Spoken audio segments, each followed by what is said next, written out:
All right, so questions like this are always great because it tells you exactly where in the passage we need to find the answer. So in this case, it says the last paragraph, right? Or lines 59 through 63. Okay, that's telling us exactly where to look.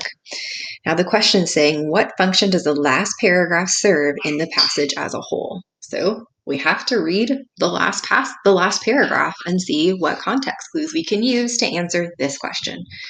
So it says in the last paragraph, he knew what poverty means, the chilling of the brain and heart, the unnerving of the hands, the slow gathering about one of fear and shame and impotent wrath, the dread feeling of helplessness of the world's base indifference, poverty, poverty. All right, there's definitely some key words in there.